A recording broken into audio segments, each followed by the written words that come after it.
చేసామని ఎలా చూడాలి? ఇక్కడ బేసిక్గా ఒకటండి, ఇదివరకు అయితే కనుక ఒక నేరం చేసిన వాళ్ళని అరెస్ట్ చేస్తారనేటటువంటి పద్ధతి ఉంది.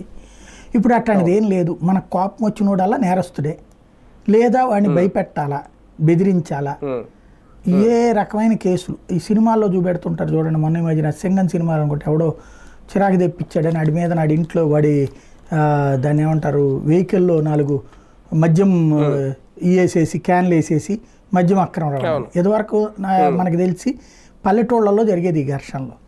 ఇప్పుడు ఏంటంటే టోటల్ రాష్ట్ర వ్యాప్తంగా విస్తృతంగా విస్తారంగా జరుగుతున్నాయి. ఎవడి మీదనైనా సరే ఏం కేసు పెట్టాలనుకుంటే ఆ కేసు పెట్టేయచ్చు. పోలీసులు పూర్తిగా అధికార పక్షం చెప్పినట్టు నడుచుకోవాలి. వాళ్ళు అందులో భాగంగా ఏం కేసు పెట్టమంటే ఆ కేసు పెడతారు. మామూలుగా ఏంటి, ఇందులో 2 రకాలు. సోషల్ మీడియా లాంటి కేసులు అనుకోండి బెయిల్ వచ్చేస్తాయి. కాబట్టి దానికి ఏం పెట్టారు, ఆర్గనైజ్డ్ క్రైమ్ అని చెప్పేసి BNS 311 యాక్ట్ తెచ్చిపెట్టారు. దాని ప్రకారం ఇదిగో సో వాడు ఎవడో చెప్తే వీళ్ళు పోస్ట్ పెట్టారు. పోస్ట్ పెట్టడం నేరం అయితే అప్పుడు వాడు చెప్తే నేరం అవుతుంది. ఇంకోటి మార్ఫింగ్ నేరం అయితే కనుక వీళ్ళు మార్ఫింగ్లు చేస్తున్నారు, లేదా గ్రాఫిక్ ప్లేట్లు నేరం అయితే వీళ్ళు గ్రాఫిక్ ప్లేట్లు చేస్తున్నారు. అప్పుడు ఆర్గనైజ్డ్ క్రైమ్ అయితే వీళ్ళు కూడా చేసినట్టే కదా బేసిక్గా.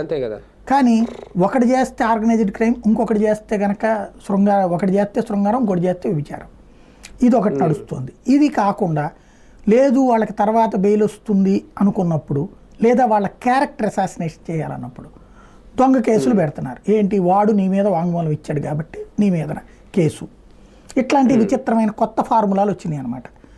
సాధారణంగా మనకి విట్నెస్ యాక్ట్ ఉంటుంది.